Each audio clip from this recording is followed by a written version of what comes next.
भैया व्रती नहीं करवा रहे थे। तो प्रसाद सागर महाराज जी को आप लोग जानते नहीं हैं, हाइट कम है। वो प्रसाद सागर महाराज जी हैं और अभी ऐतिहासिक के पास हैं। जब चाहे तो आप उनके दर्शन कर लेना। तो वो ऐतिहासिक पास हमेशा नजदीक में रहते हैं और ऐतिहासिक से वो थोड़ी कम डरते भी हैं। वो बहुत बात करते हैं, ऐतिहासिक को हंसाते रहते हैं। तो ऐतिहासिक भैया व्रती नहीं करवा रहे थे। अब सब महाराज जी ने बोले कि प्रसाद सागर महाराज तुम जाओ और ऐतिहासिक की भैया व्रती करो, क्योंकि इतनी गर्मी है और ऐतिहासिक घी नहीं लगवा रहे हैं सिर में। तो अब प्रसाद सागर जी कहते हैं हम कैसे जाएं, हमें भी डर लग रहा है, ऐतिहासिक बिल्कुल गंभीर बैठी हैं, हम कैसे ही लगाएं। तो ऐतिहासिक के पास गए प्रसाद सागर महाराज जी और उन्होंने एक युक्ति निकाली, एक उपाय सोचा। ऐतिहासिक पास गए, ऐतिहासिक जी मैं रात में सोया ना तो मुझे एक सपने आया। तो सपने में ना ज्ञान सागर को पारना में क्या चलाएंगे। तो ज्ञान सागर महाराज जी ने कहा प्रसाद सागर महाराज जी से कि तुम सबसे पहले जाओ, उनको गाय का घी लगाओ सिर पर, फिर उनकी पारना कराना। तो प्रसाद सागर महाराज जी ने आचार्य से ऐसे कहा कि आचार्य बताइए, ज्ञान सागर महाराज जी ने दादा गुरु ने मुझसे ऐसा कहा है, मैं दादा गुरु का कहना मानूं कि आपका कहना मानूं। मैं तो असमंजस में फंस गया। अब आचार्य जी चुपचाप हो गए। देखिए तो साक्षात कितने बिना करते होंगे, ये उनका कहने का मतलब था। तो ऐसे हमें विनय करना चाहिए, चाहे प्रत्यक्ष हो चाहे परोक्ष हो। और भी बताए थे प्रसाद सागर महाराज जी ने कि जब आई है भैया आए हैं तो उनकी भैया व्रती करना चाहिए। हम लोग को आए कितने दिन हो गए यहाँ पर, किसी को पता है कितने दिन हो गए? 7 दिन हो गए और फर्स्ट दिन से लगा तो 8 दिन हो गए। आज तक कोई भाभी नहीं आई दीदी आपके सिर में तेल लगा दें। वैसे है तो शरीर में थकान आ जाती है, तो हमारा क्या फर्ज है कि हम उनकी भैया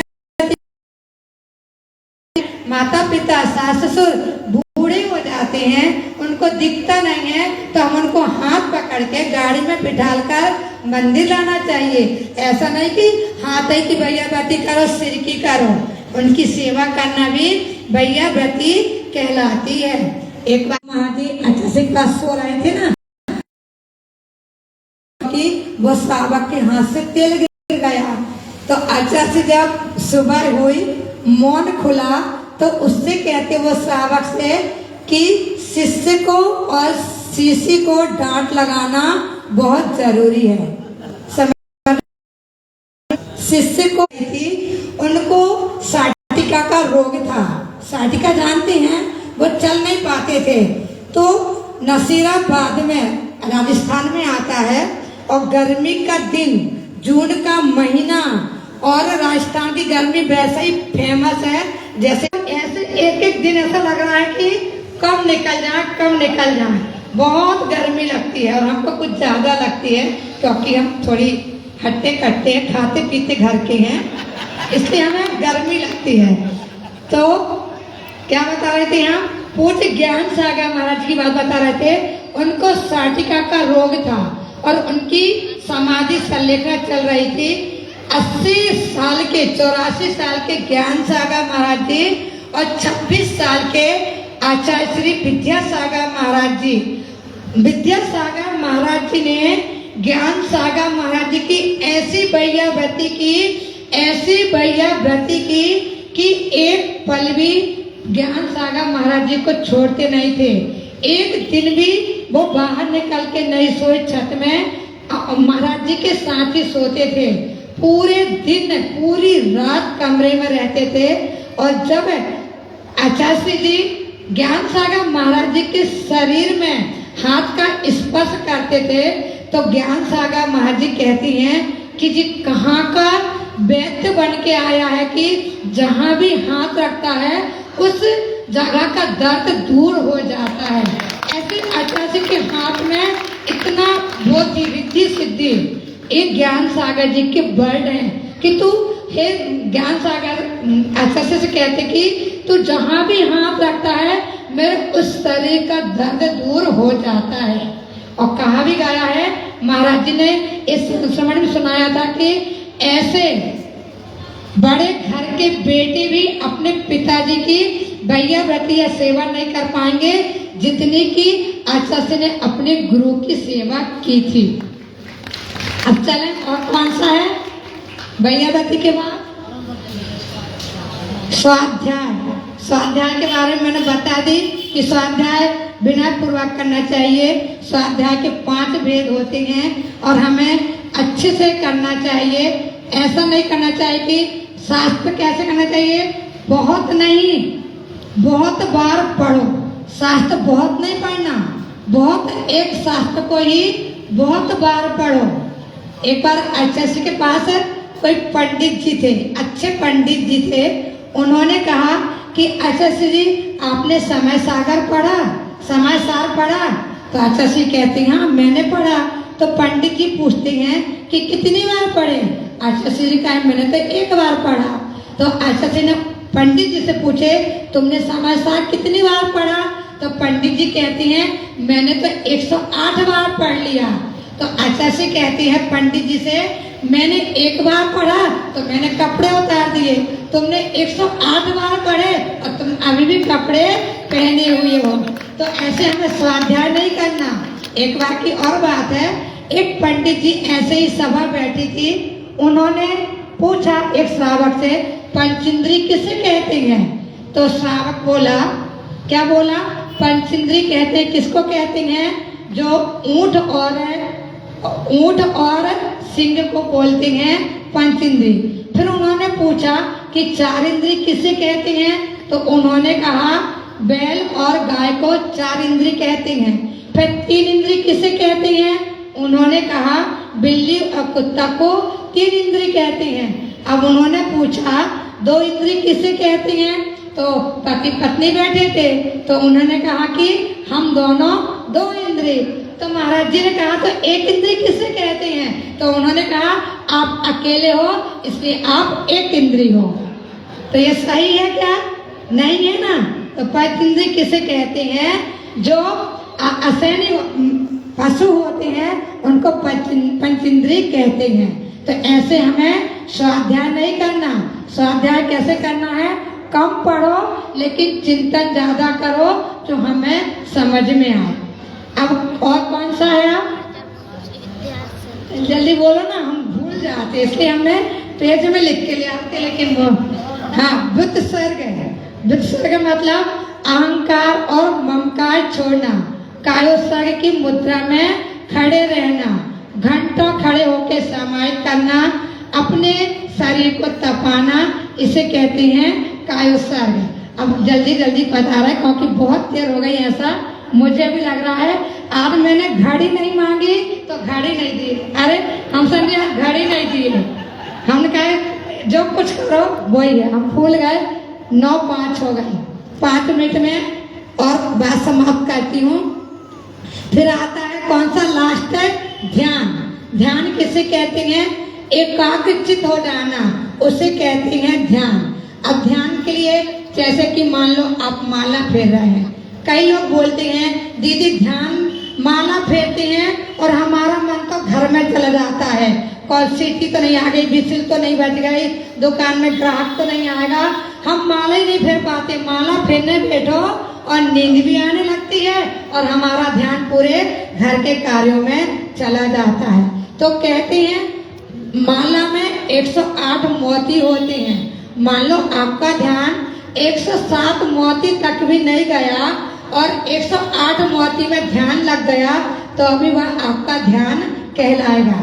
जैसे कि आप लोग दुकान में बैठते हैं और आपको मान लो दिन भर कस्टमर नहीं आया और जब आप दुकान बंद करने ही वाले थे और एक ग्राहक ऐसा आया कि जितना कि हर दिन नहीं खरीदता माल वो अंत समय में ले गया। तो ऐसे ही हमारा ध्यान है कि अगर माला फेरते फेरते भी अगर हमें मन नहीं लग रहा तो माला तो फेरने का अभ्यास करते ही रहना चाहिए, क्योंकि हमें ध्यान करना बहुत आवश्यक होता है।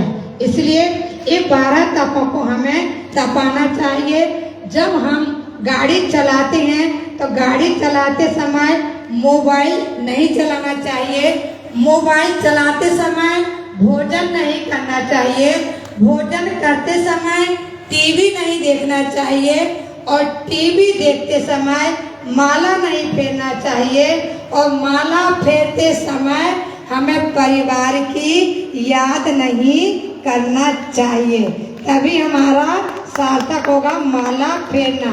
एक छोटा सा दृष्टांत है, उसके द्वारा मैं अपनी प्रवचन को बंद करूंगी कि एक बार की बात रहती है, एक कुंवर साहब रहते हैं। कुंवर साहब जानते हो किसे बोलते हैं? कुंवर साहब, कुंवर साहब या सुअर साहब नहीं बोल रहे हैं, कुंवर साहब को की मात्रा लगी, सो की नहीं लगी। तो कुंवर साहब क्या करते हैं, अपने ससुराल जाते हैं, पैदल जाते हैं। पैदल जाते जाते उनको बुखार आ जाता है तो सासू जी उनको खिचड़ी खिलाती है। खिचड़ी खिलाती है तो उनको, क्योंकि बुखार में मखाने, एप्पल, मुनक्का खिचड़ी दी जाती है, दी जाती ना, हल्का फुल्का भोजन दिया जाता है। अब उनकी सासू जी ने उनको खिचड़ी खिलाई। अब वो खिचड़ी उनको बहुत अच्छी लगी तो वो बोलती हैं, माँ जी से पूछते हैं, माँ जी आपने मुझे क्या खिलाया? तो माँ जी कहती खिचड़ी खिलाए।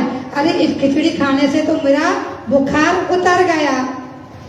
तो माँ कहती कि दामाद जी से बोलती है, कुंवर साहब आप घर जाना और मेरी बेटी से खिचड़ी बनवा लेना। उसकी बेटी इसकी पत्नी, तो वो याद कर लेते हैं कि अब मैं घर जाऊंगा तो खिचड़ी बना के खाना है। अब वो चले, रास्ते के लिए उन सासू जी ने नाश्ता रख दी और रात में एक पेड़ के नीचे सो गए। सुबह उठे तो वो खिचड़ी शब्द भूल गए। अब उनको क्या शब्द याद रहा? खाचिड़ी खाचिड़ी खाचिड़ी, खिचड़ी जगह खाचिड़ी खाचिड़ी याद आई। अब वो खाचिड़ी करते करते आगे बढ़े तो एक किसान बैठा था, वो अपनी फसल की रखवाली कर रहा था। तो वो क्या कहता? खाचिड़ी। तो किसान कहता है कि क्या बोल रहा है? एक थप्पड़ मारता गाल में, बोलता खाचिड़ी बोलता है। खाचिड़ी खाचिड़ी मतलब चिड़ी, चिड़िया जो रहती फसल को खा। तो वो बोलता तो मैं क्या बोलूं? तो किसान बोलता है उड़ चिड़ी उड़ चिड़ी उड़ चिड़ी। अब वो उड़ चिड़ी बोलने लगा। अब वो आगे जाता है तो एक शिकारी मिलता है। शिकारी अपना जाल फैलाए रहता है। वो बोलता है कि उड़ चिड़ी। तो शिकारी उसको एक झापड़ मारता है। तो बोलता है ऐसा क्या बोल रहा है? तो बोलता है मैं क्या बोलूं? आते जाओ फंसते जाओ, आते जाओ फंसते जाओ। अब वो बड़ याद करता जा रहा। अब वो आगे बढ़ा, एक वृक्ष के नीचे चोर अपनी चोरी का सामान फैला के बैठा था। अब वो कह रहा कि आते जाओ फंसते जाओ। तो चोर कहता है कि ये तुम क्या बोल रहे हो? उसको फिर एक झापड़ पड़ा। तो बोलता है मैं क्या बोलूं? तो वो बोलता है कि ऐसा अवसर कभी ना आए, ऐसा अवसर कभी ना आए। यही बोलता ना, ऐसा अवसर कभी ना आए।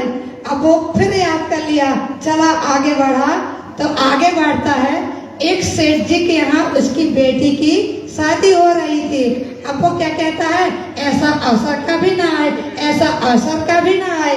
तो सेठ जी को गुस्सा आई, क्या बोलता है? उसने भी एक झापड़ मारा। तो वो बोलता तो मैं क्या बोलूं?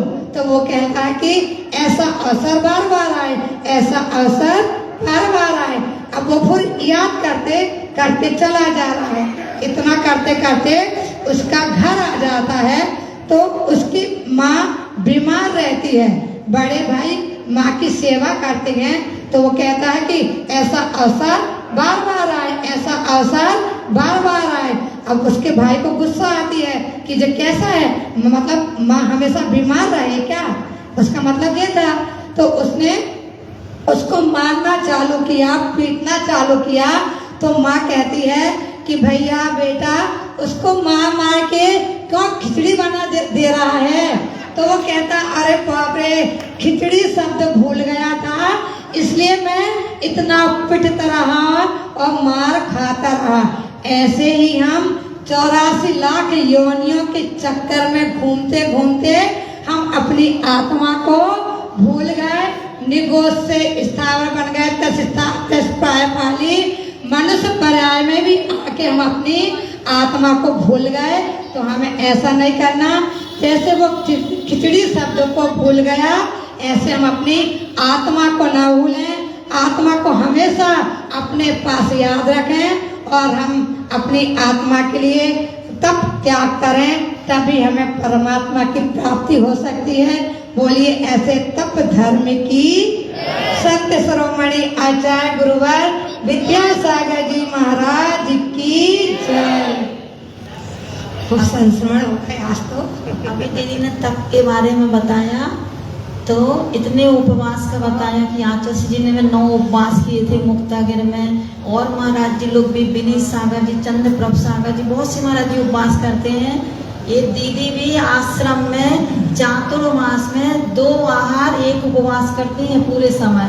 मात्र अभी परमिशन में आई हैं, इसलिए यहाँ पर अभी बोलना पड़ता है और गर्मी के कारण तो परीक्षण बस में नहीं करती हैं। बाकी वैसे भी 12 महीना इतने उपवास किए, इनने हर उपवास कर लिए। अभी आचार्य जी से एक बार जब भी आचार्य के पास जाती हैं कि आचार्य हमारे 64 रिद्धि के हो गए, आचार्य स्वयंभू के 143 उपवास हो गए, हमारे जिनगुण संपत्ति के पूरे हो गए, कर्म दहन के 148 हो गए, अब हम कौन से उपवास करें? तो आचार्य ने अभी इनको चारित्र शुद्धि के 1234 उपवास दिए हैं। तो ये अब इनको इतना विकल्प रहता है कि ऐसा ना हो कि हमारा जीवन न रहे और हम 1234 उपवास न कर पाए। और कभी हम इतने वर्ष हो गए आश्रम में अष्टमी